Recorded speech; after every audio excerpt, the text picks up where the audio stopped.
Hey everybody, welcome back to Small Talk Japan. On the show, we talk about all things Japan in English. My name is Mitch. I'm here with Alex. Hello. We got a great show for you today, guys. We're going to talk about lots of things. We're going to talk about your headlining story. Oh, right. Is police found a box. Is it? Yeah, oh, police found a suitcase, and when they opened it, it was amazing what was in it, but we're not going to say. Okay. We're not going to say. We're going to talk about how a teacher dislocated a student's jaw by slapping them. Really? Yeah, Wow. yeah, and it was a girl as well. The student yeah. was. We're going to talk about how one city or one town in Japan is going to fight inflation by giving everybody like $500, just like, here you go. Good time to live here. Yep. We're going to talk about a pumpkin that came back after a typhoon. We're going to talk about how there's a new multilingual video call system to contact the police. We've got Japan being the most Googled travel destination for Aussies. Somebody getting locked up in Myanmar for making a movie. Toxic chemicals in the bay in Tokyo. I believe it. Have you seen the water there? It's not. No. It's not a watercolor. It doesn't look swimmable. No, it Let's doesn't. just say that. LDP member drawing backlash for Abe tweets. Something about basketball. Who knows? Something about baseball. Again, who knows? Stink bugs. And then an abandoned suitcase full of joy. Roll that intro. All right, Alex. You haven't been here in a while. No, I've It's been busy. 3 weeks. Yeah. What happened, man? You look more relaxed. I'm refreshed. not. I'm more relaxed. You look I'm different. tired. What's going on here? What's going on? I'm very tired. I'm giving you a segue to introduce your big news. I just I left Shimazu Limited, so now You stepped down I stepped down. from your former position as what And- were you before? I was head of overseas business. And now you are. Head of nothing. Head of nothing. I'm the CEO of Gotoku. Gotoku. I You're- was going to say Google, then. Google. That would be nice. That'd be a good step I would up, ask you to wouldn't personally become our #1 patron and like fund the show. Yeah, I'd fund it. Why not? Yeah, I've got loads of money. Give us some SEO bump Yeah. #1 in Google for anything. for anything. Search anything and it just comes up at the Am top. I having a heart attack first? Result is Small Talk Small Japan. Talk Japan, yeah. While the ambulance comes, watch this. You know. Why did you leave your job? What happened? What's going on? You're going on to bigger and better things, right? Well, bigger and better, maybe different.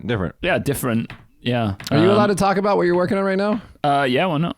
Okay, what are you working on? You're working on a big project right now. So I'm doing a few different things. Yeah. Most of them are for kind of national government projects. One of them is for the Cultural Affairs Agency, which is called Bunkacho, and then another one's for Kankocho, the Japan Travel Agency.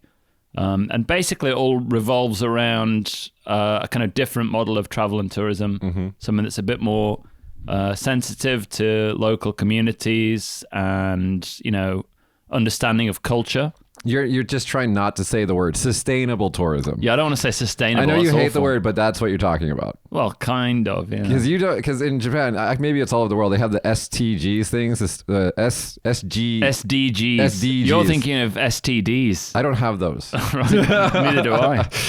Sustainable Development Goals, SDGs. Yeah. And like all these, like this buzzword came in Japan, and all like the corporate people were like, we're into this. Yeah. They do absolutely nothing, by the way. Then Yeah. they made a bunch of pins with like A color circle, wheel on yeah. it, Yeah. which is probably not good for the environment. Probably made in China in some know, really yeah. shitty factory. Yeah. And then they all wear it. They're like, we're helping the world. And that's why Alex doesn't like this word. Yeah. So sustainable development fucking bullshit. That's what I like to call it.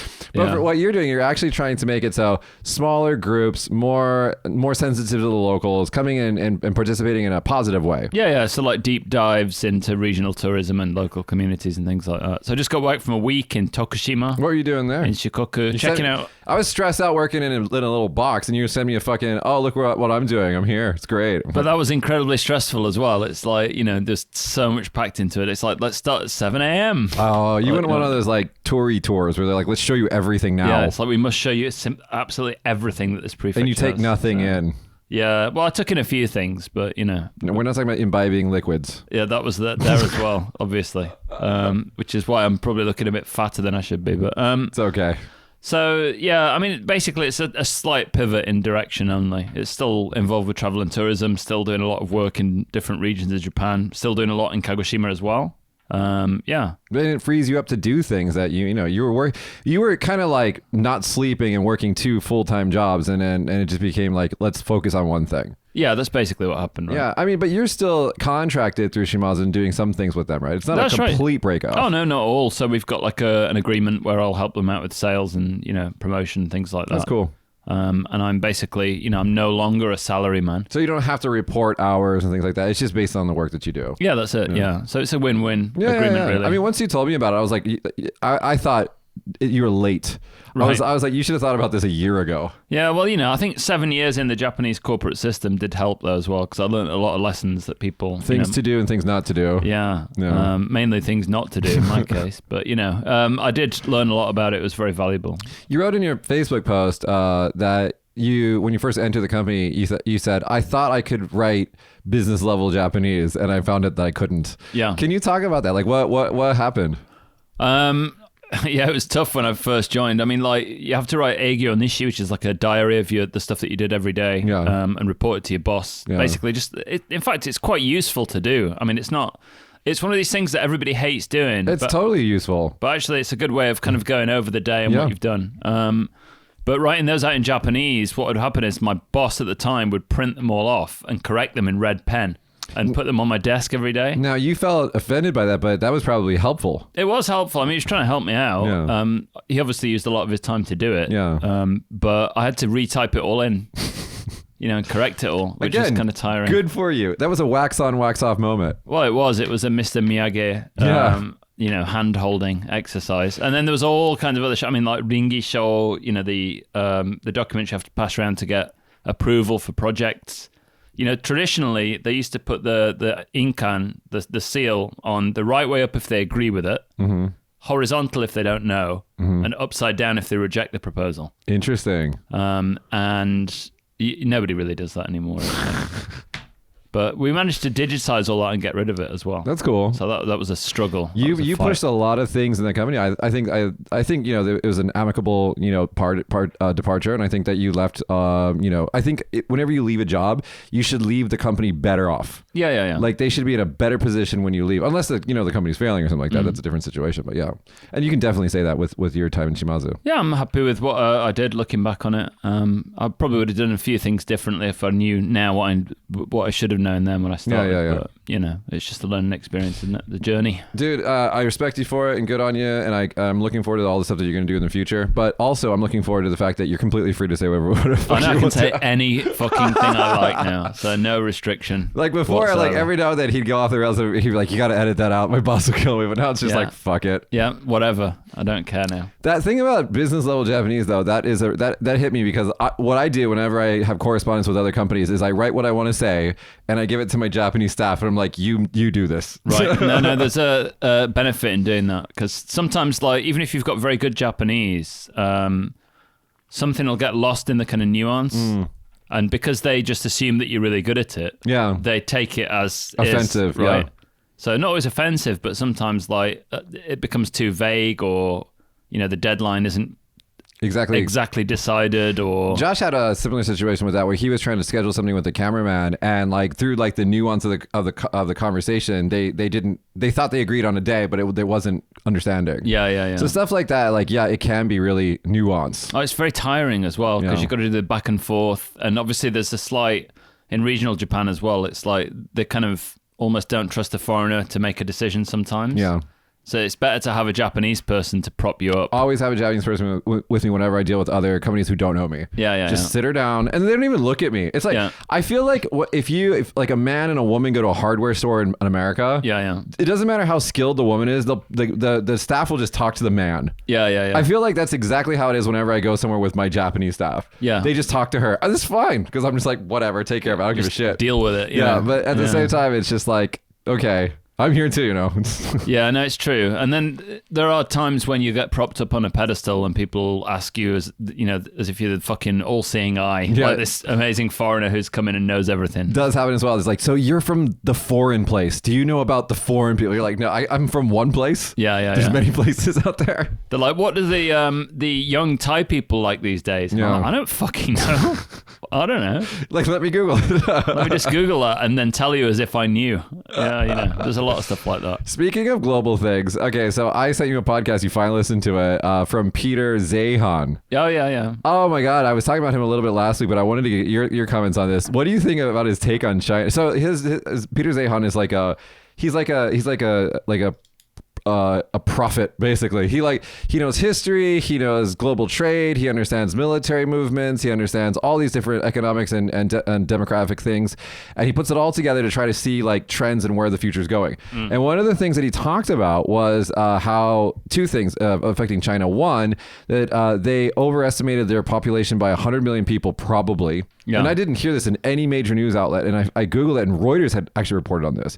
And so they haven't released their census data for like the last, I don't know, 6 or 7 years because they're afraid to, because they fucked it up. Right. That's one. And two, that missing 100 million people happened during the one-child policy. So all the people that they needed right now to push the economy into the future aren't there. Yeah. So Peter Zeihan, and also he thinks that the global the waterways will no longer be patrolled and policed by America, because America is moving their navy to, instead of being destroyer based where you can patrol the world seas and police it, being carrier based where you can project power into a country quickly instead of policing the world's oceans. And so if the world waterways become unsafe, because the only two real navies in the world are the Americans and the Japanese.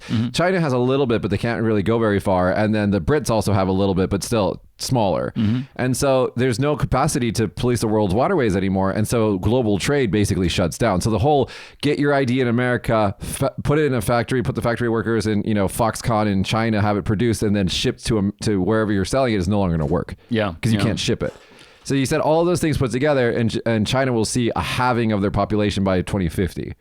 That's incredible, isn't it? Really? I've never heard anyone say anything except that China is going to be the next global superpower that's going to take over the world. And he's the only one that's saying, no, it's going to be the opposite. Well, I did have a thought about that, though. I mean, it's not a sustainable system, is it, really, with, Shanghai, Beijing. You've got your economic, centers around the outside or whatever. Yeah. And then this huge, massive central China. Nothing. That's had wasteful construction products. You mean building a bunch of concrete blocks that are boxes that no one lives in is a problem? Well, and forcibly relocating people from the countryside to the city and stuff like that as well. I mean, they did loads of things like that. There's a few documentaries on it, actually. Yeah.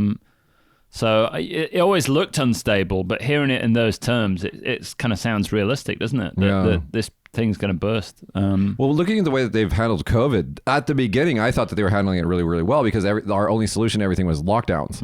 And they locked the fuck down in that country, even though massive amount of people died and they didn't report it. And you went, they had like a video from the crematories of just massive lines of people waiting for their loved ones in the beginning of the pandemic. And they were like, oh, we've only had like 3,500 deaths or something. Well, it's bullshit. But then after the vaccines rolled out, China is too proud to admit that their vaccines don't work. And so the only solution that they have is lockdowns. Again, Peter Zeihan saying this. Yeah. And so they have no solution to the pandemic now. We're the Western world. We're basically unmasking and walking about like it's, normal now. Yeah. So I don't know, man. Have you read Guns, Germs and Steel? I have. By Jared Diamond. He sounds like, I don't know what that sounds like. Guns, Germs, and Steel. If you ever wanted to know why the world works the way it does, read that book. There's that, and there's another one. I'll think about it later. But there's two like basic, like this is why things are the way they are over the last 3,000 years, and it's very interesting.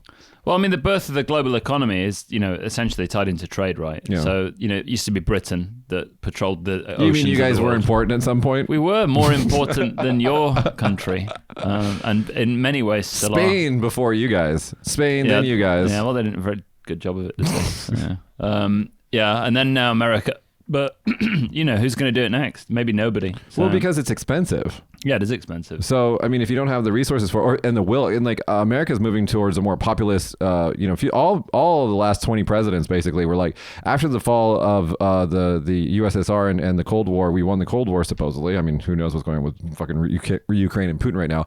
But like, basically we moved from patrolling the world and being the world's police to being like projection of power, like let's go into Afghanistan, let's go into Iraq, which is dumb, but that's what we're doing. Yeah. So we're not doing the world's police anymore, in the waterways anyways. Yeah, but it's interesting the demographic shift in China and how that will affect East Asia and Japan and stuff as well. I didn't get as far as Japan in that He's bearish on Japan. Yeah. The reason why he's bearish on, guys, read his book and listen to his podcast. He's really interesting. He's very smart.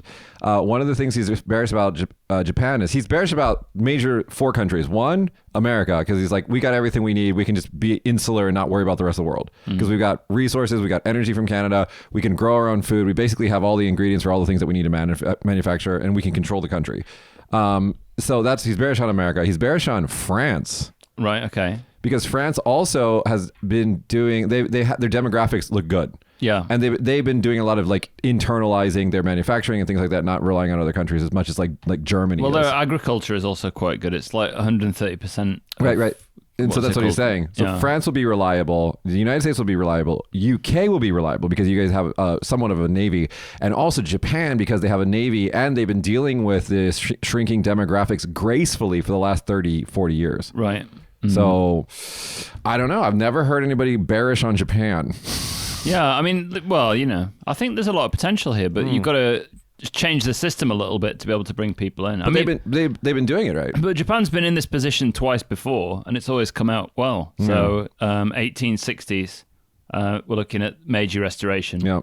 And modernization in Japan. There wasn't much hope for essentially what was a third world country run by a dictatorship for over 300 years. And closed as well. Opened up and then kind of did quite well, went a bit mental, admittedly. And then World War II, same thing again. Yeah. Absolute destruction, didn't look too good. Obviously, America was there to hold hands. Yeah, but I mean, the reconstruction of this country happened because the culture here is so work oriented, and the people just like honestly just put their nose to the grindstone and just fucking rebuilt it. Yeah. I mean, obviously GHQ and stuff like that, there was that, but it was just like let's rebuild, and everybody's got on board with it. Yeah. It is an incredible culture and people here, and they are a very resilient people. Regardless of how much we do like to poke fun. So the next problem though is, what are the next generation of Japanese people going to be like? And are there enough of them? Yeah. And there probably aren't. So I guess they're going to get a lot of foreign workers to come in. Yeah, but here's my thing about that. And I said this on a previous show, but I think that foreign immigration is good. I think with limitation and with proper, I don't want to use the word assimilation, but I'm going to use it with proper assimilation. Because you don't want a situation that they have in like Sweden and like other northern countries where they have these, I don't know if the word ghetto is appropriate, but they have like these communities of refugees who are culturally completely opposite of the people of the host country. Yeah. And that's not sustainable. Well, the problem is that like Northern Europe's very, very, well, it depends on the country, but people are accepting of refugees up to a point. Right. But there's no real necessity to understand the kind of local culture or, get involved with it. It's all very segregated still. Yeah. And that does create these little ghetto type areas or whatever. And 2 or 3 generations down the line, you've got people who are confused about their identity, they're British, but they're not, that kind of weird dichotomy. Which is, you don't want that. You don't want it. No. And it's like looking back on your immigrant parents with kind of a sense of shame, but also pride that they came here and made it from zero. Right. There is that kind of thing as well. So it's, an assimilation at the beginning would be a better step, obviously. The Indians that came to Britain assimilated quite well. Yeah, they say that Britain has the best Indian curry in the world. Yeah, no, it does. Yeah, no, I believe it does. Well, what we have anyway. I think Sweden fucked up by letting the migrants and the immigrants choose where they go. Right. Before they would say, okay, you go here, and then miles away you go here, and then miles away you go here, and then so there was like this kind of spreading out of the people. So there was a chance for them to assimilate to the local culture. Yeah. But when you let them all group up together, this happens in Japan as well. You guys will, if you come to Tokyo, you'll see these like community. I call it a community. Communities of foreign people who don't speak any Japanese. Right. And I'm not shitting on people who don't speak any Japanese, but if you're going to live here for your entire life, learn a couple words, Yeah, I'm going to shit on people who don't speak Japanese. If you move to a country, you should learn the fucking language. Well, you became like, Samurai Alex, so there's a difference. You're on a whole different level. Well, no, it's not that hard though, is it? I don't see why people think it's so difficult. Yeah. If my idiot little brother, who literally, the youngest one, has like the lowest IQ of anybody I've met, love you, Ken. If he can learn Japanese enough to get himself into a lot of trouble with girls, everybody can learn a little bit of Japanese. Yeah, I mean, it's not that difficult. Let's get to the news. Enough about global politics. We'll talk about this over beers later. Japan Prime Minister Kishida says mask unnecessary outdoors. So let me ask you a question. Do you wear masks outdoors? No. Have you given up? Yes. People stare at me a little bit, but then I just wink at them. Dude, no, everything's 50-50 okay. now. Outside, it's like 50-50 these days. In Temukan, it's like 50% people don't wear a mask, 50% do. I wear a mask because I'm a public figure here in Temukan, but like the second like the sun goes down. Public figure? In what way? Because I own 2 businesses, you fuck. What? So everybody knows who I am. No, they don't. You bet your ass they do. Right. Dude, come live with me in Temukan for a little bit. You'll see. We'll walk around together. Dude, ask Josh how many people greet me and I have no idea who the fuck they are. Right. He's always like, do you know who that is? I'm like, no idea. But They might be watching this. Yeah, they might. Oh, no, there is a person. When we were installing our fiber cable between our school and the studio, which we did it over the, what do you call an arcade in English, really? An arcade. It's not an arcade. I don't know. It's an awning over the sidewalk. Right, yeah. Right? We were 3 stories up pulling a fucking fiber optic cable across this 3-story up rooftop. Mm-hmm. Me, a Swede, and Josh. Right. So none of us look like we're doing what we're supposed to be doing. Right. While we're doing this, a woman opens her fucking window. We're on the 3rd story. Yeah. And she goes, Mitch, I love Small Talk Japan. Really? Yeah. No way. Yeah, it he's right there. It totally happened. Everybody was just like, what the fuck? That is so bizarre. It was like this, I want to call her maybe 40s, 30, late 30s or 40s a Japanese woman was just like, I love Small Talk Japan. I watch it every week. That's bizarre. But anyway, though, even if you are a celebrity in Temukan, I'm not a celebrity. Not just in your own mind, but also in reality. Also, grandmas and grandpas love me because I used to watch my TV show. Yeah, I know. But the government guidelines are to not wear a mask outside. If you can socially distance. If you are outside and not speaking and have 2 meters. No speaking, people. no fun, no smiling. Yes. But I just don't fucking bother anyway. So 6 months ago, 50% of the, maybe 30% of the people in Tokyo weren't wearing masks. Today in Kagoshima, southern Japan, in Kyushu, don't say, about 50% of the people now are not wearing masks. Once the sun goes down, I lose my mask. I don't know where it goes. I'm just like, the time that you should be wearing a mask, like drinking, going to all these different bars, is when you're not wearing one. It's usually around my elbow or I lose it. One of the two. Well, good. Good. Well, you gave up once you went back to the UK. Yeah, I did, because I went back and spent 14 days getting drunk with people. No masks. No masks at all, nowhere in sight, and absolutely no issues whatsoever. So. Let's talk about something super serious. Go ahead. In Hyogo, which if you've ever been there, that's where I did my homestay when I was a kid, when I was 14. Really? And my host father was from Kagoshima. All right. So if you're watching this, Mr. Fukudome-san, thank you for the story that I'm about to tell. I was 14 years old, same height I am now, didn't have a fucking whisker on my face, okay? Yep. And he's like, I don't know how to play with this 14-year-old, so I'm going to take him to a brothel. Oh, really? I have photos of this. I'm going to send it to Josh. You can put it in the show. No way. Took me to a fucking brothel and told me to pick one. Really? I'm like 14 years old. Yeah, there it is. I'm like 14 fucking years old. And I'm like, what is this? Right. I'm drinking a soda, a Coca-Cola. Everybody else is getting drunk. Yeah. Mama-san comes over. She's like, what are you drinking? I'm like, Coca-Cola. She's like, how old are you? I'm like, 14. Right. She's like, get the fuck out. Seriously? That's what happened, man.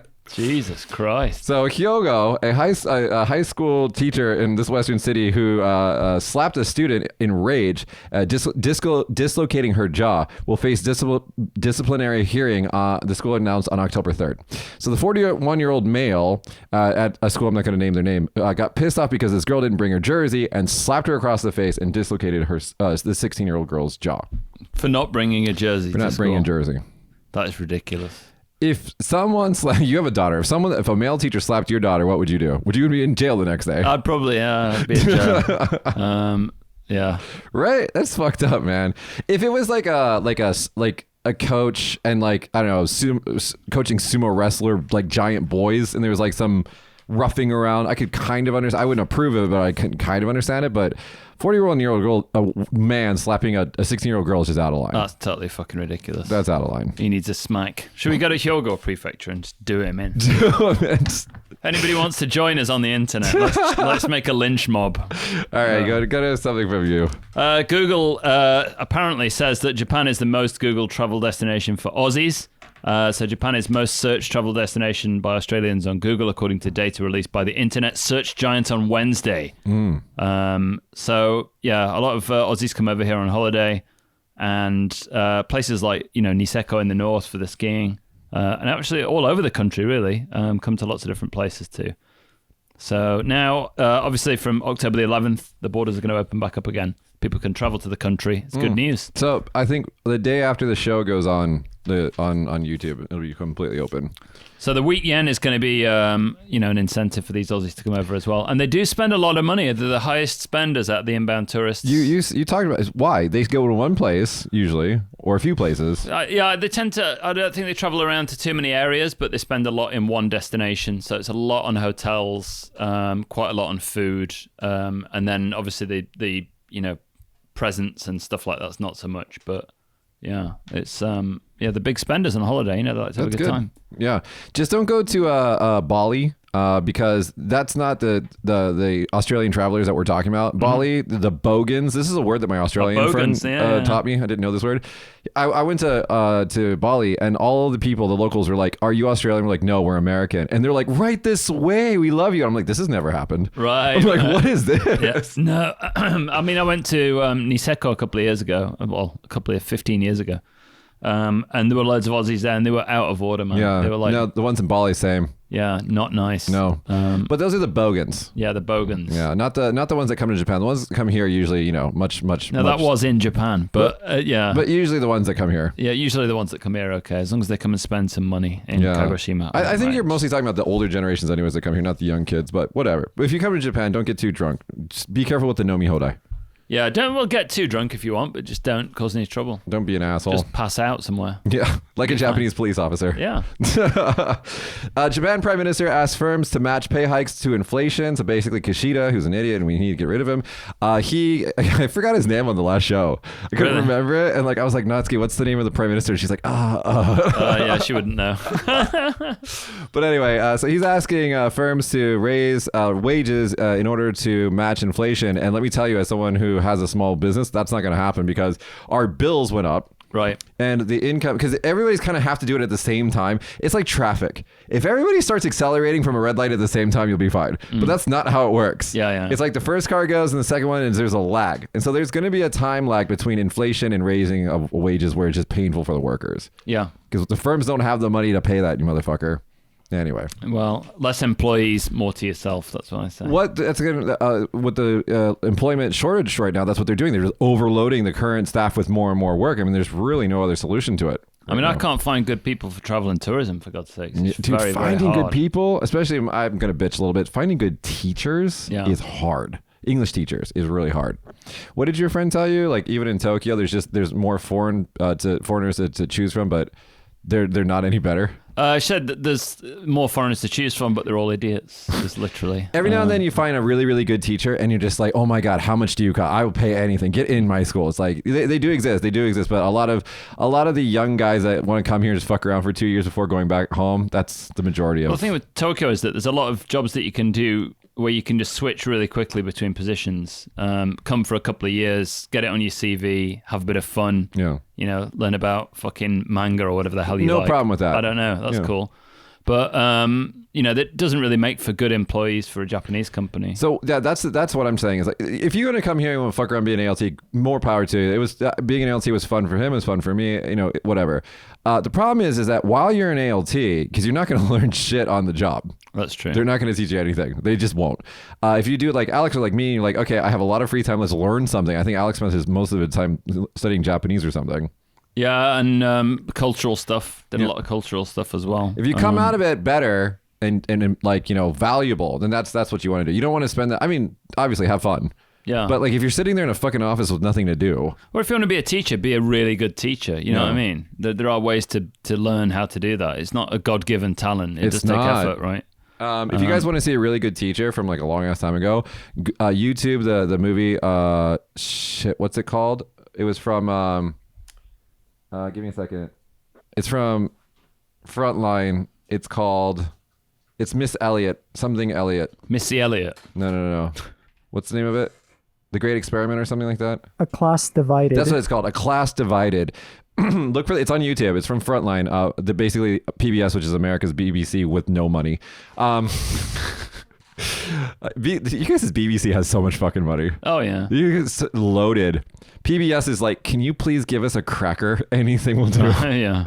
But anyway, A Classroom Divided was this documentary that they produced that has a teacher who was teaching her kids about racism. Mm-hmm. class full of white kids about racism. But that's also interesting to watch. But the way that she has complete just ownership of her classroom and presence in her classroom, that's a fucking teacher. Right. And if you can do that, anybody will hire you, get a job at a high school or something like that, make a career for yourself. That's something, to look forward to. But if you're just like, I'm going to be an ALT, I am a teacher, I know everything, and then you get put in an actual teaching job, it's going to be hard. Yeah. I mean, how was it hard for you to go from ALT to having your own school? Oh yeah, totally. Night and day different. Yeah. Very, very difficult. So, I mean, I automatically assumed that I'd be able to teach lessons, get everything done smoothly, people would join. First 3 or 4 was absolute dog shit. Disaster. People like literally just waiting to get to the end and darting out the room, never coming back in. But, you eventually learn if you put into a position where you have to do it. Yeah. I also took a massive, massive salary hit. Yeah. Because I just assumed that I'd probably get about the same amount of money. No way. Not at first anyway. Nowhere near, no. And then, I hated it as well, to be honest with you. I really didn't like doing it. And have you had a job that you actually liked until this point? Yeah, I like doing what I do now. Okay. And before, to some degree. I just complain about it a lot, right? You're British. But, the teaching thing, I really didn't enjoy it. And when I learned to enjoy it and take myself less seriously, that's when everybody started to join. And that's when it all kind of blossomed into a business. And I could have kept doing that quite happily. And I think you were making a good living too. Yeah, it was good, man. Yeah, it was good. Good for Kawashima, definitely. Yeah. If you're a passionate teacher and you make your own school, I super respect you. There are a few people that I know of that have done that, and their students love the teacher, and that kind of stuff is really good. If you're just like, I'm being an LT for 5 years and then immediately get into a teaching position, that's going to be a hard transition if you haven't learned anything. I mean, I got unsigned threatening letters because I was closing my school down. Because they loved you so much. They were like, you destroyed my child's dreams forever. Literally, So yeah, when you told me about that was interesting. I was like, I'm just trying to make a living, man. Speaking of a living, there's a town in Shiga who is giving all their residents $500 basically. It's actually $344 because of the weekend, but it's like $500 to I don't know. What's that in yen? It's Goma yen, so 50,000 yen. So it's $344, and it's to combat high prices. But you know what, guys? Do you know why we have high prices? Inflation. You know why? Because we keep doing shit like this. Yep. Tax money. And I'm just mad because they're not giving it to me. That's all. When they gave everybody like Juma yen, what is it? 100,000 yen. Mm-hmm. What did you do with yours? Oh shit! What did I buy? I bought something, but I don't remember what it was. We all got a stimulus check. Like if you were a person, they just gave you like the equivalent buying power of like $1,000. Might have bought some kind of peripherals with it or something for your PC. Yeah, I can't remember. Maybe I put it into my child's education. Josh, do you remember what you bought? I think I just threw it in my bank account and saved it. It's just like, okay, save. Yeah. I think I bought. What did I buy? I can't remember, but I blew it. I think it took me about 5 minutes to blow it. No, I think if it's free money, it's not going anywhere, mate. It's going straight into the Alex Bradshaw Fund of Happiness. You built yourself a ridiculously powerful PC for gaming, like right around the beginning of the pandemic. And I was like, dude, if you just wait for like Ryzen, it's gonna like prices will come down. And you made the right decision because right after you built your PC, Chipageddon happened. Nothing, yeah. And there was no supply of anything. So yeah, it's still ticking along nicely as well. It's only 2 years old? Yeah, it's still murdering everything. All right, let's get a story from you. All right, got excuse me. Japanese documentary filmmaker gets 7-year prison term in Myanmar. So a guy who's making movies in Myanmar has been detained in the largest city, Yangon, in July, and was sentenced on Wednesday to 7 years in prison for sedition and violating a law on electronic communications, apparently. Which we know is just bullshit because, there was a coup there. So he was filming a protest against the military, which seized power from the democratically elected government in February 2021. And they're saying that he's used a tourist visa to get into the country, participating in a demonstration and communicating with protesters while filming. So, yeah, not a good sign. There's a comment on this article that from someone who knows him saying that he's the nicest guy in the world and he documents human suffering all over the world. Mm-hmm. And so this is absolute bullshit. It's just trumped up charges from the corrupt government there. And so I hope that they can negotiate a release for him. Well, it says here Tokyo's, dealing with them to try and get him out, but there's no prospect of that happening anytime soon. Yeah, that's just a shitty situation. I mean, like, he knew the risk going in, but still, you don't. My heart really does bleed for press and like photographers and videographers who go in and report on these kind of things. Yeah. Because they really do risk their lives to do that, and that getting that information from like kind of silenced places in the world is really important. Yeah, and these journalists don't get paid a huge amount of money. No, they don't. You know what I mean? It's like a real humanitarian type job. But what can you do? Let's go on. So there in Yaoi, Kusama pumpkin sculpture returns to Japan island after typhoon damage. Oh yeah. So there was we can put it on the screen. There was this giant there is a giant pumpkin that was put on this island next to the ocean. It's really beautiful. The name of it is in English pumpkin, I think. And it was damaged by a typhoon in August of 2021, and it came back on display recently because the artist fixed it and put it back. So that's on Naoshima, which is in the Seto Naikai. Have you been there? Yeah, a couple of times. Did you take a photo with you smiling in front of the giant pumpkin? I took a picture of me grinding the giant pumpkin. Maybe. Can't remember. No, I did stay at the Benesse hotel as well, just behind it, which is quite nice. Yeah, so all right. Have you been to the art? No, what is it? Ato no Mori or whatever it is in Kirishima? Yes, a few times. I've never been there. Is it worth going? I know there's a giant shoe. It depends if you like modern art, A, and also B, have medium to low expectations. It's not MoMA, is what you're saying. It's not MoMA. There are some kind of interesting outdoor installations. The interior part kind of sucks. I don't really like it very much. It's kind of a mixed bag, to be honest with you. They had some Yayoi stuff way, way, way before this kind of Benesse thing in Naoshima, like a long time ago. But, it was never really popularized. It wasn't promoted properly. You mean the story of Japan tourism? Basically, yeah. And some of the art installations there are kind of a bit dated now. They look a bit outdated, so it needs kind of brushing up a little bit. But if you can get out there, it's it's not bad for a day. I like when there's like some sort of like because I'm American, I'm stupid. So I like if there's like some sort of like photography destination point. Yeah. Like something to put on Instagram or something at the end of my journey. So American. I know it's stupid, but I do really want that every time I go somewhere. Yeah, I don't care. If there isn't something that I can take a photograph and put on the internet, I feel like robbed. I always get a good photo, and I always get like a killer story out of anything, anywhere I go. I always find something. Okay. But it's always the deep dive. It's the local. If I'm doing a deep dive, that's cool. But if I'm just going for a day like these kids are, just give me something to take a stupid photograph of, looking like an idiot, going, woo! Yeah, it's a fucking pumpkin. Do you know why it blew away? The typhoon? Yeah, no, because usually they take it inside when there's a typhoon. Yeah. Because it's not held down really, really securely. Okay. But they just thought, fuck it, it'll be all right, Because, no, seriously, this is true. Because the typhoon didn't look that bad. Oh, okay. And then, apparently some fishermen brought it back in pieces and said, is this your pumpkin? So they've just made another one out of polyurethane or whatever the fuck it's made of. That's so terrible. So it wasn't tied down. No, it wasn't properly secured. I see. So, whatever.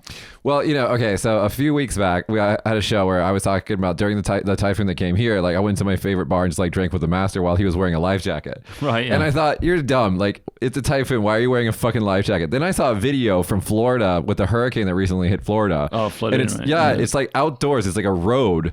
And it's just like high winds and rain. And all of a sudden, like, it's just like a time lapse. And all of a sudden, the water goes above the traffic signal lights. Yeah. And I'm like, maybe my bartender friend had the right idea. Well, that's happened in Kagoshima before as well. Long time ago. A long time ago, yeah. Maybe not now because the water.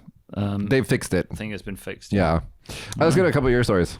All right, we've got a bit of a dark one here. Toxic chemicals 172 times over the government criteria have been found in U.S. naval-based wastewater near to Tokyo. So in Yokosuka, which is in Kanagawa Prefecture, high levels of potentially cancer-causing chemical compounds, 172 times government limit have been detected in wastewater from a U.S. naval base. This is not the first time this has happened either. This happened in American military bases. Oh, really? Yeah, so, there's a commercial that airs on TV that says, "Did you work at something base between 1958 and 1988 or something like that?" I think I did. Yeah, and they're like, "You might be eligible for compensation from the U.S. government." Wow. Yeah, seriously. How do I apply? Did you see the Jon Stewart burn pit thing? No, I don't watch any American TV if I can. There's a anyway, basically in the wars that we did, because we had ourselves a little adventure in the Middle East over the past 22 years.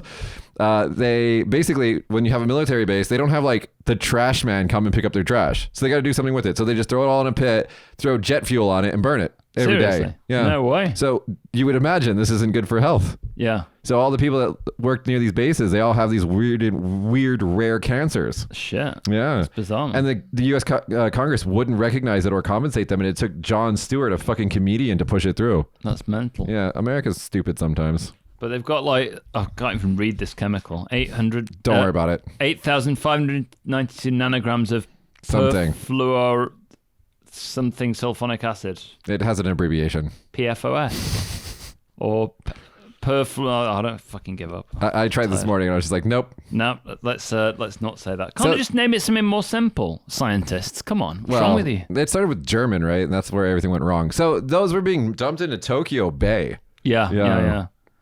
Wow. So people are angry. I can no longer trust the U.S. military, said a local mayor. Again. Again. After all the other stuff they've done. Yeah. But at least they're protecting the country from... My take on the base is whenever anybody asks me about it, it's simple. I don't care if they're here. I don't care if they're not here. But if they're not here, you're going to have to pay for it, Japan. Yeah. Which I guess means that we have to pay for it because we pay taxes. Yeah. Shit. We don't want that. I mean, we do already subsidize the American bases as well. Yeah. But I guess that's cheaper than actually providing paying for the whole manpower. thing. Yeah.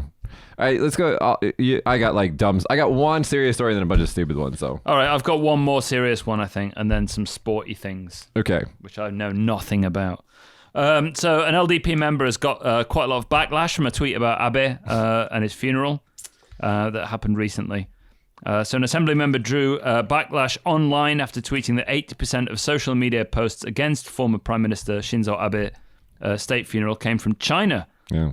And then he retracted his claims the next day. And he thinks that somehow erases tweets. Oh, right, yeah. There's literally a server out there that all it does is record all the tweets that have ever been tweeted, even if they've been deleted. Yeah. So they stay there forever. Mm-hmm. And what are you going to do? So, well, whatever. A lot of people were against it. What about the Japanese people out on the street? Yeah, 50% of the population was against it. Yeah. I mean, it was incredibly expensive. And it looked drabby as shit. And it was more expensive than the Queen's funeral, right? Yeah, I know. Dumb. I know, it's bizarre, isn't it? Yeah. I would have at least had some kind of entertainment going on. I don't know. Bring out the dancing whatever. A reception. You could have done that Mario thing, Oh, God. Like he came out at the Olympics. Oh, God. Have him retreat into a green pipe. Okay, if you're going to talk about Mario, have him retreat. Have him just like, ba-bum, bum-bum, bum-bum, bum-bum. And then... Classy. Oh, we're going to jail. Shouldn't say that kind of thing. Somebody's going to shoot. I shouldn't say that because that's too real, right? Somebody's going to. Awful. Yeah, stop it. No, but I do feel sad about it. I did meet his wife once, and she was very nice. Dude, that's totally. I mean, we're making jokes now, but it is totally fucked up. And I said this before. We had a very serious show about it before. It is totally fucked up. Violence.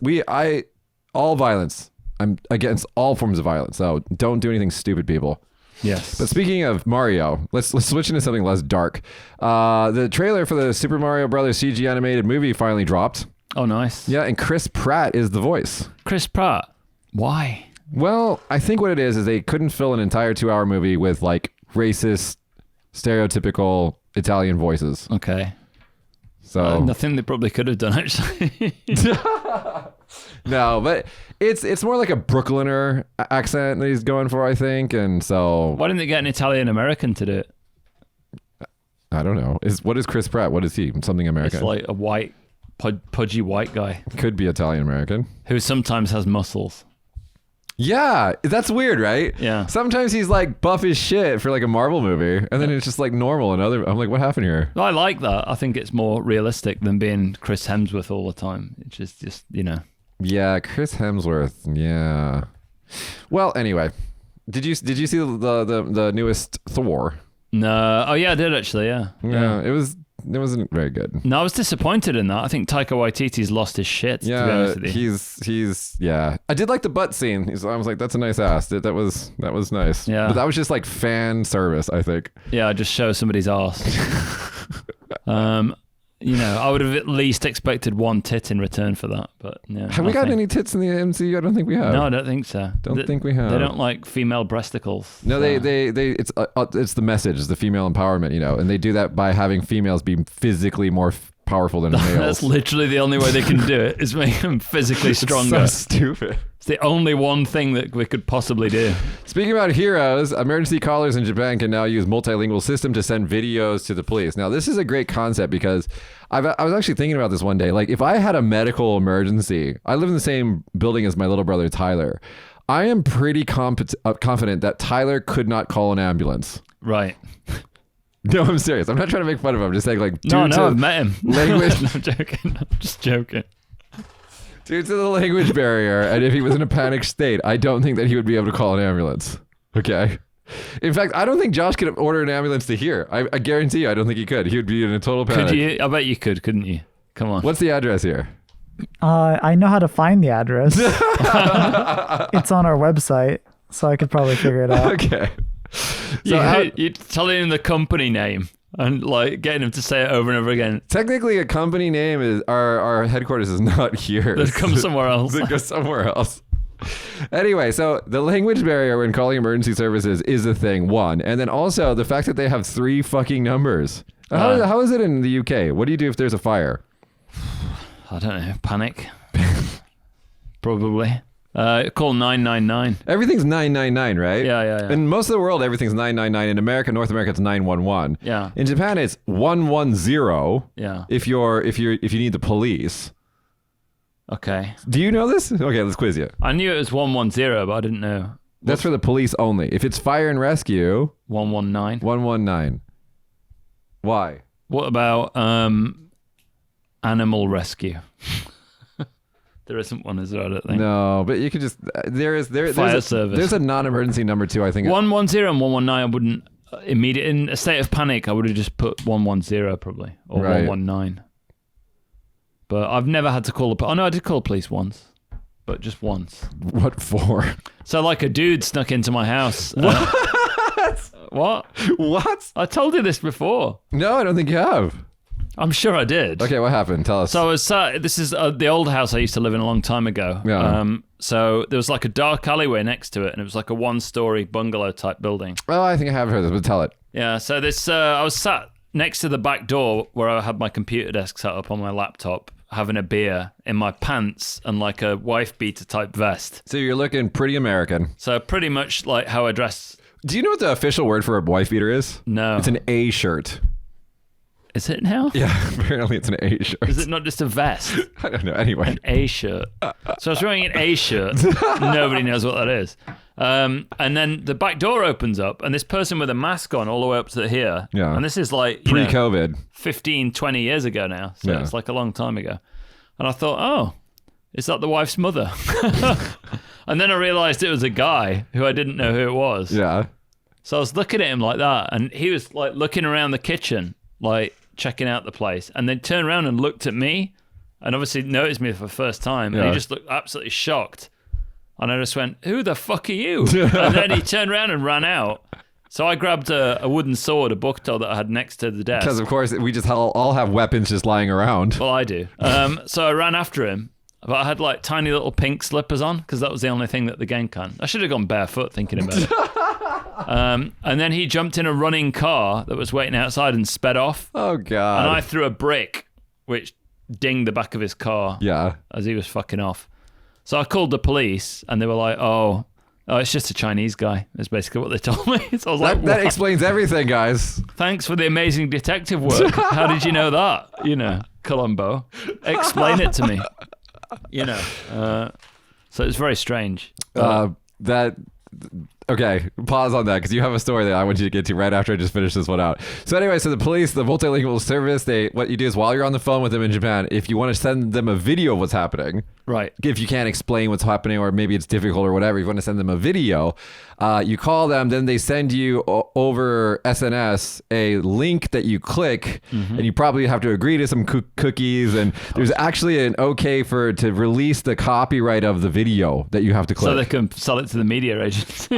I guess. And then after you do all that shit, it opens up probably Safari, and then Safari asks you if you could use your camera. Right. And then finally, after troubleshooting all of your tech problems for 15 minutes while some people's getting like, who knows, you can send a video to the police for rescue. Is that like the prefectural things they have on these local governments where they ask you to send them a file and it's like some fucking antiquated piece of shit service? Josh is doing it all the time, right? It's just total dog shit. Yeah, they send you a link with they're like, here's the password. It's 1111111. Yeah, or today's date is another one that they usually do. Oh God, so dumb. I mean, if somebody wanted to make a load of money hacking into shit in Japan, I mean, it's so fucking easy. The cybersecurity here is it's not, because everything's air gapped because they don't have any fucking servers or anything. True. So here we go. No, just reminded me to check. No close contacts, according to this app that only I'm using. Oh, are you still installing that? Yeah. I don't want tracking with a bunch of wankers like that. Yeah. No, thank you. Can you get to your box of fun? All right, we'll skip a bunch of stories and get to the main story for today. I don't want to call it the main story, but it is a story. So you've seen, what's it called? Pulp Fiction. Yes. And there's a briefcase. Yes. That has golden light in it. Something inside it. Golden light. Well, I think we've just found out what the contents were. So bomb squad in Japan summoned to take care of an abandoned briefcase full of... No, wait, you got to tell us. Right, so there's a briefcase in a parking lot, and they called in the police. The police called in a bomb squad for 3 hours to defuse. They thought it was going to be a bomb. So they had a 300-meter, area shut down. Evacuation zone. Outside, experts on site with, tools to, whatever. check the threat, disarm it, whatever. Go up to it, and they finally open it up. And find hand sanitizer, disinfectant wipe, and sex toys. Just a bag full of dildos. Literally a bag full of dicks. So there are a lot of comments on this story, quite funny. Not a bomb, but still discharge related was the first one. I'm sure whoever forgot their attaché case is really hard up right now. Hopefully they can return the case to its rightful owner. Very serious one. They should track the guy down and make him pay for the wasted expense of having to send the bomb squad out. Another one. Well, I mean, that's just an overreaction on the police's part. Really. But somebody did say they should have enough residual DNA to figure out who it is. So, just scrape it down. Yeah. Oh my God. I will say this though, and I think the reason why this happened is, and we were talking pre-show. I was thinking about this. If you had a sex toy, how would you throw it away in Japan? That's true, because the plastic bags here to throw out rubbish tend to be clear with your name on it. And the people will go through your rubbish to check if it's in like an opaque bag to see that there's nothing that you shouldn't be throwing away. Right. And they'll put a sticker on it that says, you've broken the rules. So how do you throw away a bag of dildos then? Well, that's a question that many people have asked me over the last week or so. And I guess the answer is... put it inside a box of cereal. Because that's about the right size, isn't it? Oh, God. I don't know. No one's going to be ripping open your box of Shreddies to find a massive pink bunny, whatever it is. You know what I mean? Why are they bunnies anyway? I often wonder. Oh, my God. I mean, there are some really weird looking ones, aren't there, out there? This is Alex 2.0 after leaving his former company. No, I'm interested. I actually went past a place in rural Tokushima the other day. There was literally nothing around. I'm talking like the middle of the mountains. And I drove past and it said like enjoyable adult toys on the right-hand side. There was in English? A shack, no, in Japanese. Oh. A shack in the middle of the woods, just with a door in it, like with no other signage or anything like that. So I asked if we could stop by, but they said no. You literally like, can we please go in there? I think they might have had a PayPay flag outside, for digital the local payments. digital payment system. Yeah, which is quite interesting. At least they did their Oh God. DX. I don't want to hear it. Okay, how many stories you got? Because I just got I've dumb got ones. 3 ones, but these are all kind of sport related, so it's going to be an incredibly. Basically, I'll go through it if you want it. I'll you do them. basket. I'll do the baseball one. Okay, basically, so NBA superstar Stephen Curry came to Japan for an exhibition game, which is basically it doesn't count. Just get some players together, mix them up, and have a game. Basically, it's a way for Japanese people to see NBA players. Okay. And he remarks, been looking forward to this trip for a while. Love Japan, love Tokyo, love the whole area, and it's been an amazing 4 days, and I wish it was a little longer. Just saying that the Japanese fans are some of the best in the world. I love all the Hollywood movie stars come to Japan. They go, I love Japan. Been here so many times. I love the samurai. I love the geisha. I love the sushi, the sumo. They all say shit like that. Mm-hmm. And then a couple of years later, so they start saying things like sashimi, because obviously everybody knows sushi now. Yeah, yeah. So I'm going to go one up on them. I know I love sashimi. So I'm just wondering where it's going to go next from now. I just can't imagine. Did you see the what's his name? Iron Man. What's his name? Drawing a blank here. Tony Stark. Yeah, no. What's his actual actor name?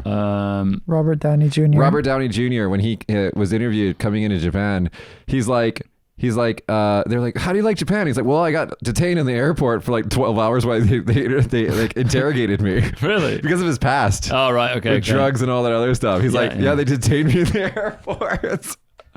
Why would you do that? I don't know. I don't know if he was being serious or not, but yeah. Well, no, I can imagine it though. Yeah. Paul McCartney got kicked out of Japan, didn't he, once? Yeah. So. The lead singer of Smash Mouth, not Smash, Sum 41, got his ass kicked in a bar. Really? Yeah, because he used to be dating Avril Lavigne. Right. And then he was talking shit to some guys, and like I think they were like an Avril Lavigne fan or something like that, and they kicked his ass.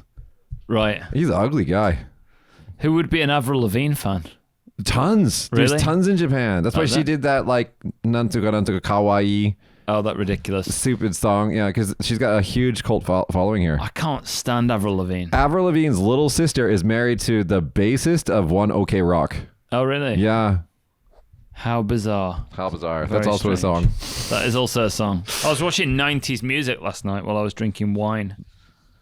That's so weird. Like such a sad fucking 40-year-old. You know what I mean? Yeah.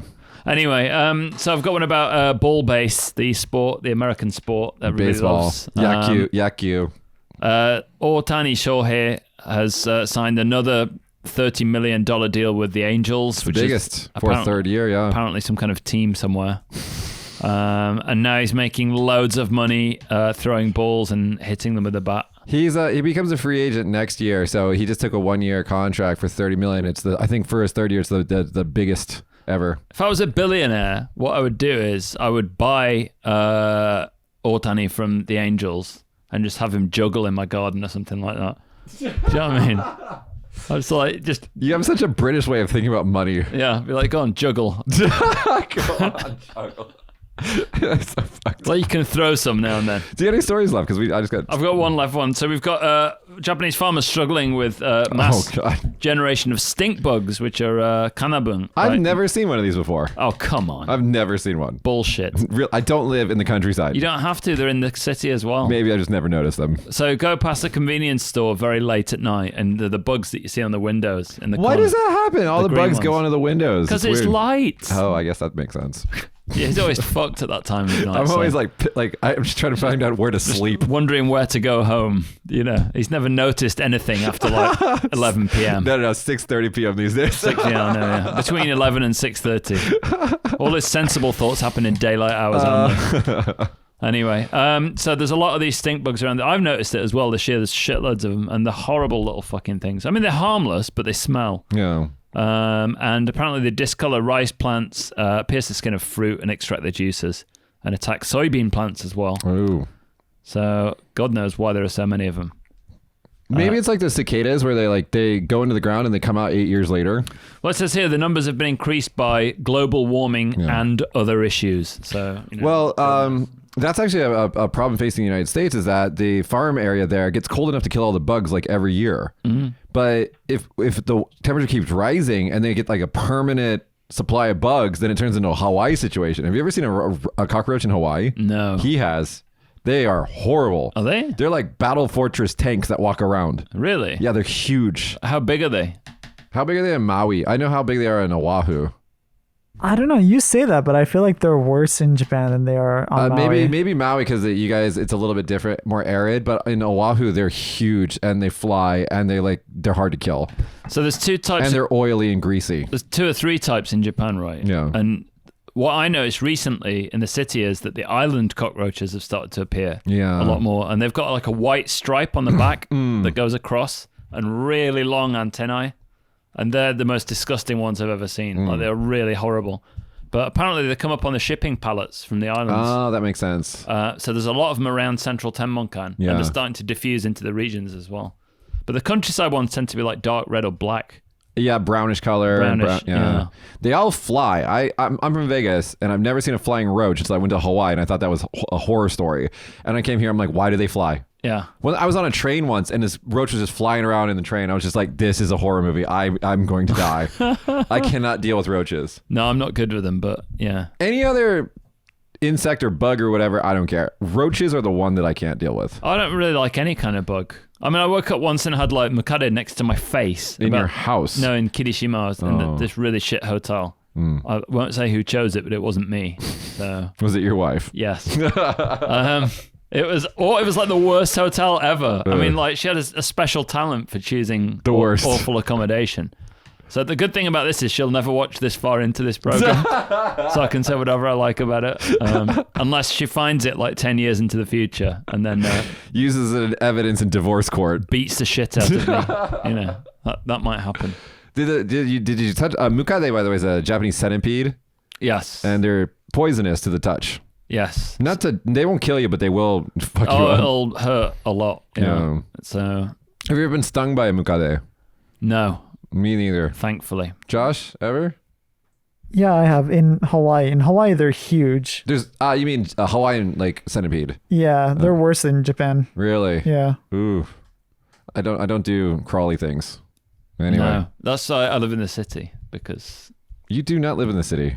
I live in a city. You live in a small outskirt suburban area that if you don't have a car, you can't live. What's wrong with that? There's nothing wrong with the suburbs. You don't have to live in the center. I live in the burbs. Yeah. All right, let's go to our 2 major stories today. One, restaurant chain in Japan now serves perfect clones of Studio Ghibli food. I think Josh has some examples to show us. Hopefully. There we go. Oh, that's pretty fucking spot on, isn't it? Yeah, the pork could probably use a bit more fat in the middle of it. And the egg is not quite as, round. So this is the ham ramen from Ponyo.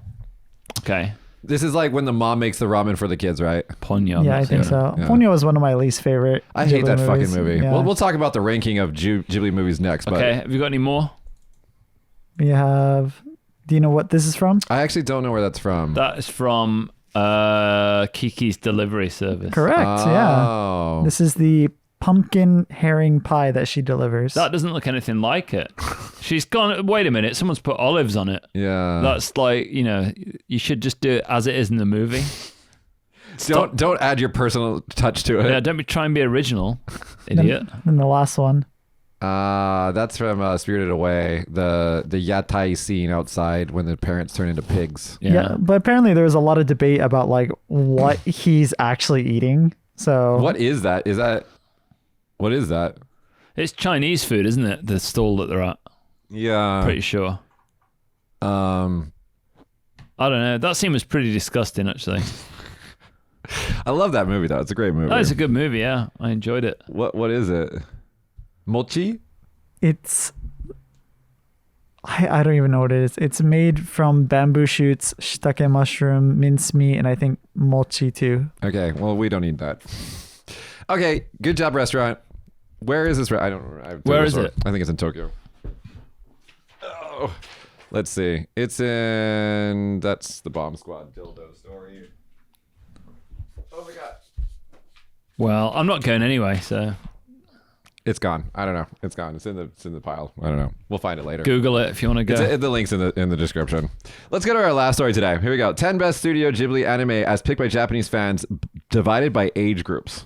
Okay. Oh, this will be interesting. All right. Let's start with the people that don't matter, the kids, the 10 to 19, who don't understand anything. If you're 10 to 19, I love you. I'm just kidding. No, like there's a subreddit on Reddit that I love. It's like I am 14 and this is deep, or maybe it's I am 12 and this is deep. Oh right, okay. And it's like not Facebook, like Instagram and Facebook posts of people like trying to be deep, and it's just like incredibly shallow. Yeah. It's horrible. Here we go. Ages 10 to 19. So we're gonna read it. Are these Japanese people? These are Japanese people. Okay. So number 10 is when Marnie was there. I totally believe this because this came out like 4 years ago. Okay. Have you seen that movie? Yeah. It's a lesbian love story that turned out to be, I won't ruin it. Is it a good lesbian love story or a bad one? It has more story than most Ghibli movies do. No, but I mean, is it like two women in overalls making a woodwork project on the kitchen table? Lesbian? Well, it's like Ghibli. Or is it the kind of Pornhub lesbian? No, it's more like, I will ruin the movie if I talk about it more, but it is kind of a lesbian love story, but it's also kind of not. I think I've seen it, but I can't remember what happened. Well, it's a beautiful story. Yeah, okay. I'll just accept it on that. So number 9 is Princess Mononoke. I feel that should be way higher on the list. The Cat Returns number 8. I've never seen that movie. Ariete, which is the small girl movie, is number 7. Number 6 is Howl's Moving Castle. Number 5 is Kiki's Delivery Service. Number 4 is Ponyo, which is a terrible movie with nice visuals, but it's a fucking shit fucking movie. And has a dumb song too. Number 3 is Castle in the Sky, which I actually couldn't remember what that was until I Googled it. It's Ghibli's first movie. Nausicaa. No. Nausicaa's different. Number 2 is My Neighbor Totoro. Yeah. It's basically a robot and a flying castle in the sky. Yeah, Nausicaa, right? No, Nausicaa is the wind with the environmental story. I don't know. With the giant, like, running snail things. Yeah. It's completely different. Anyway, I have no idea. My Neighbor Totoro is number 2, and number 1 is Spirited Away. I completely disagree with you. Gen Z, you Zoomers are wrong. Japanese Zoomers. Josh, no, wait. Let's go to Josh's age group. You're next, right? Well, I'm 30, so I'm the next one. You're almost the next. Okay, let's go to the 20 to 29. We go number 1. I'll read it from 10.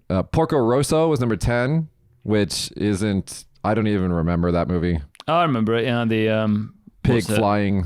Yeah. Pilot. I don't know. Number 9 is Ponyo. Number 8 is Nausicaa, Valley of the Wind. That's that environmental story.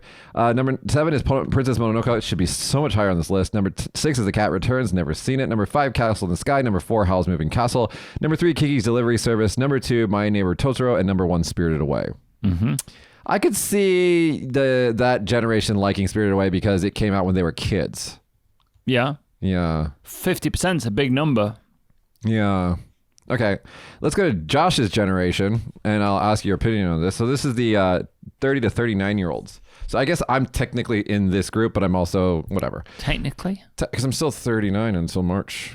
Are you? But the Japanese consider me 40, so they keep sending me like vaccination letters like with the geriatrics. Oh, really? I got one too, actually. But mine came way a long time ago, dude. But they're trying to push it, which is good, and get it out there. Anyway, you're not getting it. I'm not, no. I probably will, because I technically haven't gotten COVID yet. So 30 to 39, number 10 is Pom Poko. I don't remember what that was. What the fuck is that movie? Pom Poko. Oh, it's the Tanuki movie. I forgot. It's like Tanuki no Senso, Tanuki Ningen no Senso or something like that. I forgot the actual Japanese word. Oh, yeah. And number 9 is Porco Rosso. Number 8 is Howl's Moving Castle, finally showing up on the list, which I think should be much higher. Number 7 is Whisper of the Heart, which I don't even know what that is. What is that? I've never seen that. Number 6 is Nausicaa in the Valley of the Wind. Number 5 is Princess Mononoke. Number 4 is Castle in the Sky. Number 3 is Spirited Away. Number 2 is Kiki's Delivery Service. And number 1 is My Neighbor Totoro. So, that's the artistic movie where she has a dream sequence where she meets a cat, and then they made a cat movie from the dream sequence, which is called The Return of the Cat or something like that. I don't know. No one's ever seen it. What do you think about this list, Josh?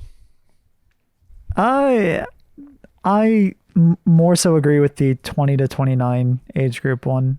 Like the 20 to 29 one, I agree with the top 4. Yeah. I still think Mononoke should be 2. I think Spirited Away. Okay, let's go to Alex's generation. Let's do that one, then we'll talk. Alex's generation, so the old people.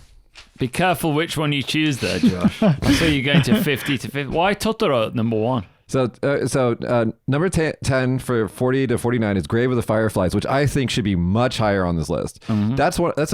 It's a sad movie, but it's a masterpiece. There's Porco Rosso at number 9. Number 8, Howl's Moving Castle. Number 7 is Ponyo. Fuck that movie.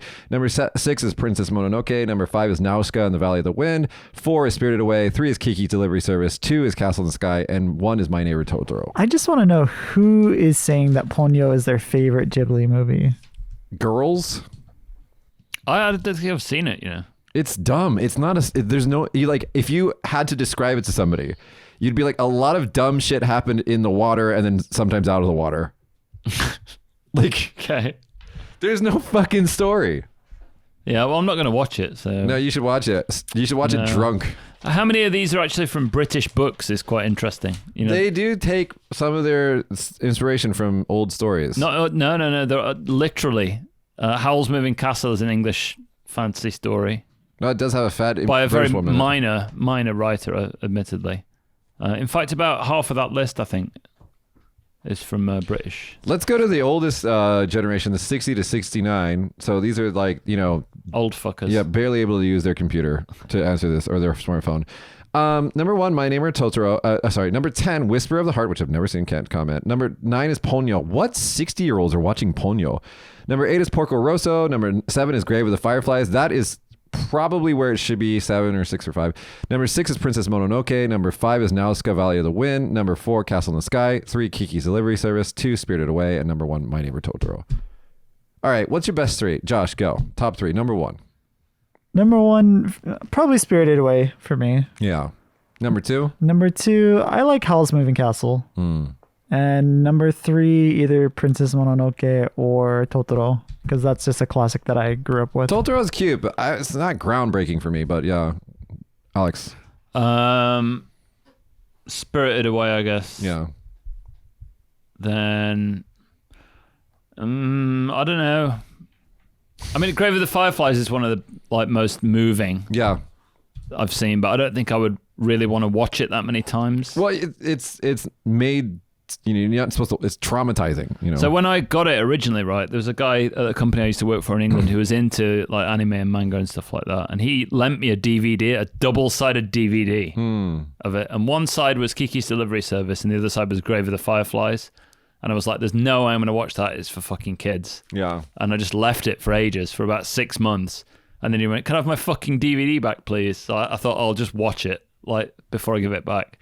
And Grave of the Fireflies was absolutely amazing. Totally blown away by that.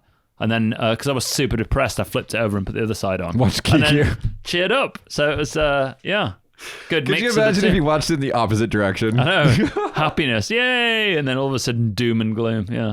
Well, that's how it was in theaters, right? They had a double release of Grave of the Fireflies and Totoro. Yeah. So you would watch Grave of the Fireflies, be depressed, and then watch Totoro after. I feel it's like when you go to a wine tasting, you have the cleansing of the palate. Yeah. Yeah, I felt like it was like that.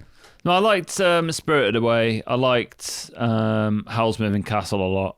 And I guess Kiki's Delivery Service, I just like the kind of vibe of it, right? Yeah, because it's like Northern Europe. Yeah, it's like a funky type vibe. I'd probably put that at number 3.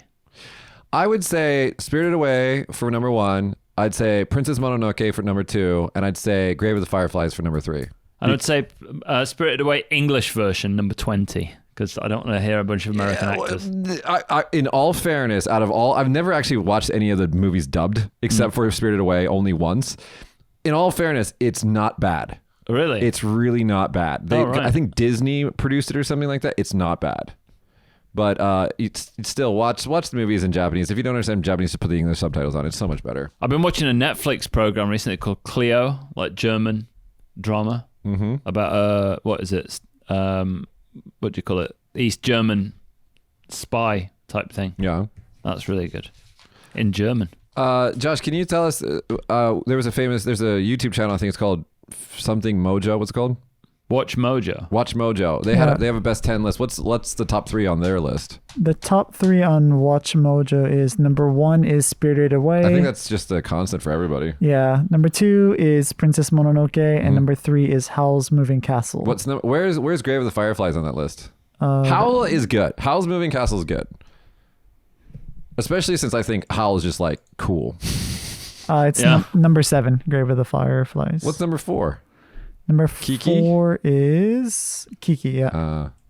Yeah, those are like go-to ones. But I did notice from this article from Soda News that I hadn't seen a couple of movies. Oh, there's one that's really, really good that didn't make it to the list, and I cannot remember the name of it. It is about a girl and a boy who restore a students' club right around the original Tokyo Olympics during the Showa era. Right. Can you find the name of that real quick, Josh? It's amazing. Oh, I totally forgot about that movie. No one's really watched it, but it's a very if you ever had anything to do with education, it's a beautiful story. I don't know that one. It's have you seen the Dead Poet Society? Yeah. You know how like Robin Williams' character is there to empower the students to take education into, just to be empowered students, right? That's the idea, right? This movie has this school, and next to the school there's like, I think they call it, I forgot what they call it in English, but it's basically like did you find it? Is it from Up on Poppy Hill? Up on Poppy Hill, that's what it is. From Up on Poppy Hill. And there's like this student club building that's all like disgusting and like worn down, and it's all like been repaired by the students and everything like that. And then the school goes to demolish it, and the students try to save it. Right, okay. It's a really fucking good movie. It's beautiful. From Up on Poppy Hill. If you haven't seen it, I forgot the Japanese name for it. I watched it originally in Japanese, but it's really, really good. Yeah, beautiful visuals. It's also during like the beginning of the Showa era, so it's like all that imagery that like us foreign people like. Retro kind of. Yeah. So it's really cool. Anyway, I think we've gone on for like an hour and a half on the show. It's quite a long one today. Well, it's because we had a lot of news about dildos. That's true. And a lot of dildos as well. For the whole suitcase. Shall we close it down? Do you think they had like foam holder? You know, like when you see an assassin in a movie and they open it up and it's like pistols and shit. Do you think they had like foam lining? Do you think it made like that noise when it opened? And then pull out your... Oh my God. Yeah. If you made it this far in the show, I apologize for the entirety of the show. It's going to be like this more often with Alex being free. If you guys want to subscribe, please subscribe to the show. Please hit the bell icon as well, so you know immediately when we drop an episode. If you want to be a part of our Patreon group, there's certain like special benefits, like secret videos and stuff like that. So check us out on Patreon, and we will see you guys next week. Bye. With no adult toys. Yeah. Bye, everybody. Bye.